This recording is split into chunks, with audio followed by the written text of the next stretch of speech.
What's up, everybody? Jay here with Jay's Backyard Cooking, and today we're going to get into an overnight brisket. Let's get into it.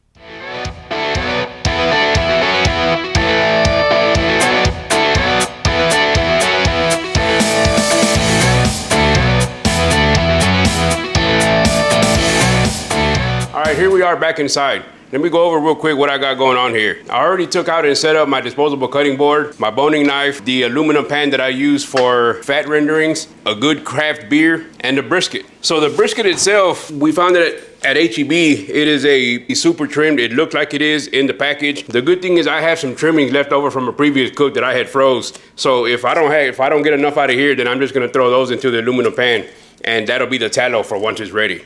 So let's get into the trimming if there's any. So it does look super trim. It doesn't look trimmed as far as aerodynamics go. I'm gonna get this patted dry. We'll flip it over and see what the other side looks like. I mean, it's pretty trim. There's very little that I'm gonna have to cut off of here. But if you can see here, this little ridge right here, I'm gonna have to find a way to get that trimmed up to where it doesn't overcook there and burn. But other than that, yeah, it does look really trimmed. So there's not very much I'm gonna have to do to this. Start off with all the little pieces like that. Again, the fat trimmings, I'm just throwing it all in there. And see this little flap, whatever that is, we're gonna get that kind of rounded over. Cut that piece off. Round it over right here. This is a real thin piece right here that I'm gonna end up having to put away from where the hot spot is on my Traeger, because that's gonna burn. Get all this rounded over with the knife. And that's a little bit too much meat right there, so I'm probably gonna end up taking a lot of that out afterwards, because all we really want in there is fat.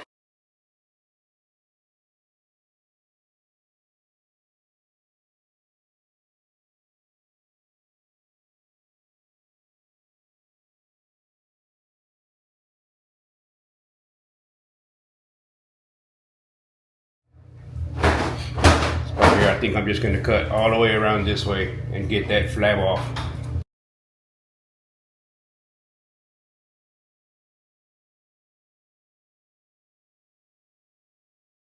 Kind of round it out a little bit on the end so that the smoke has enough curves to go around and doesn't get stuck anywhere or skip any pieces.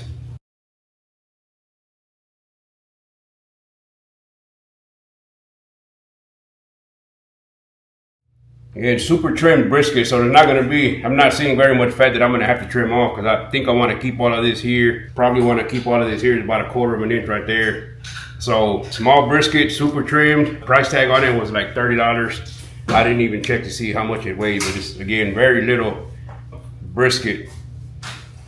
Should feed me and my wife for a couple of days. We already have some meal plans prepped out for it, or thought out for it. And then it should be a pretty quick cook. So what I have planned, after I hydrate,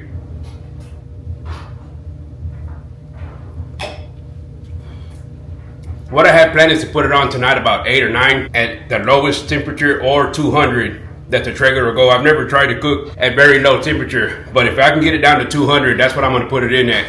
Probably about 8, 9 o'clock tonight, and just let it roll overnight while I sleep.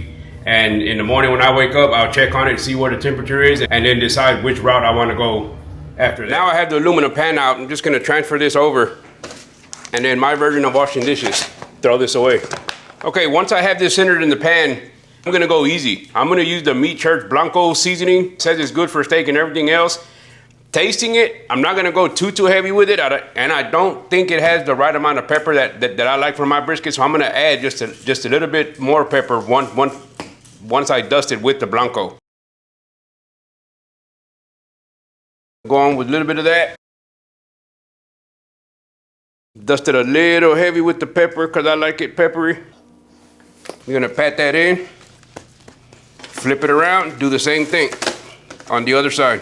And then hopefully this doesn't affect it too much. This is my worry right here, but I mean, I think we should be okay. Worst case, before I put it on, if I'm still feeling uneasy about it, then I'll just grab the knife and cut it and round that piece off as well too. But it should be okay. I may end up cutting it off though, but we'll cross that bridge when we get there. And that is it.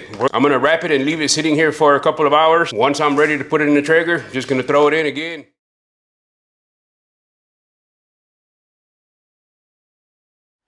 All right, here we are. It's about 9:30 at night. So I'm gonna go ahead and get the brisket put on the Traeger. The Traeger's not even on yet. I'm gonna wait until after I have it in and get it set up, closed up, and then we'll get it cranked up. I did find out that that my Traeger actually goes down. I guess all Traegers go down to as low as 165, I believe. So I'm gonna crank that sucker down all the way as low as it'll go.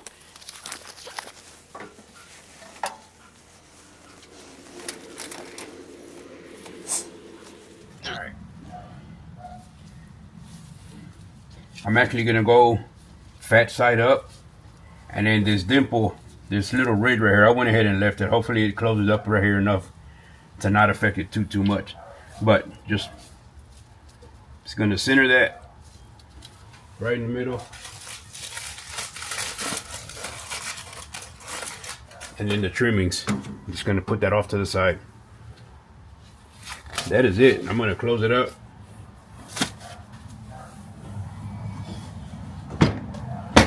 And get her to temp. All right, good morning, everybody. It's about 6 a.m. in the morning. I had my alarm set for 5:30, which was about 8 hours. But by the time I took a restroom break, brushed my teeth and whatnot, let's see what she looks like. Doesn't look like very much has happened. Let's see what she's stabbing at. Still pretty rough. She's about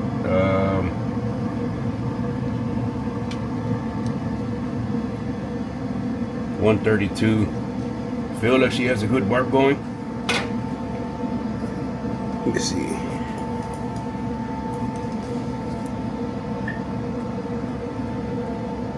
Yeah, she looks like she's doing something. So at this point, what I'm gonna do is I'm gonna crank her up now to 275, get the internal temperature to this brisket up to about 180, 185, and then we'll wrap it, pour some tallow on it, if it renders enough. I'm not sure that it is. It didn't look like it was now. And then we'll go from there. So crank her up to 275. Probably in about an hour, I'll come out and I'll put a temperature probe in there so that I can keep track of it, and we'll go from there.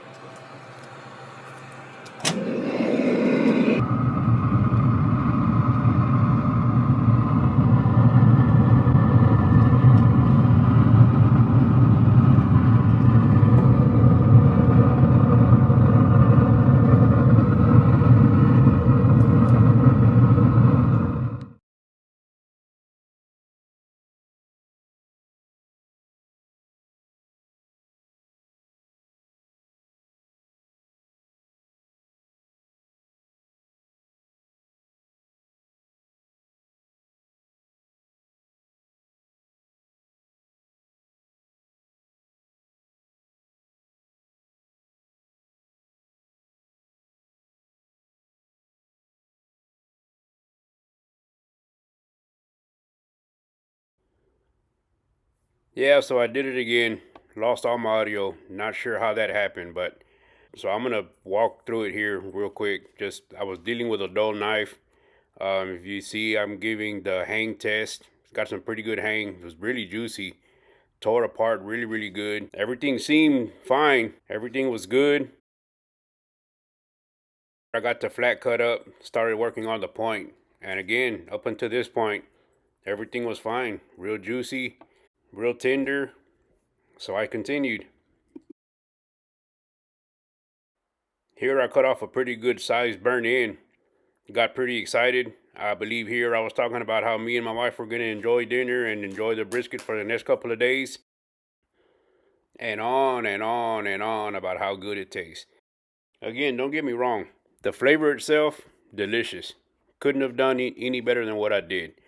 I think what my problem was that I cold smoked it for too long. The brisket was too small, and then I let it rest, I believe, for too long for as small as it was. And I think as soon as I cut into it, the first couple of bites that I took were perfect. But the longer it sat, the more it seemed to dry out. Would I do it again? Yes, I would, but it would have to be a bigger brisket with more fat on it. Again, this one was super trimmed, so I think that had a lot to do with it as well. But hey, lessons learned. This is what my channel is all about. I'm not just going to record and put out the good cooks. I'm going to put out everything. If I failed at something, you're going to know that I failed. And I'm going to give you my opinions on why I failed. I'll try it again the next time though. I'm not going to let this get me down. I'm going to learn from this experience. I'm going to try it again and I'm going to tweak some things. But I will get it right.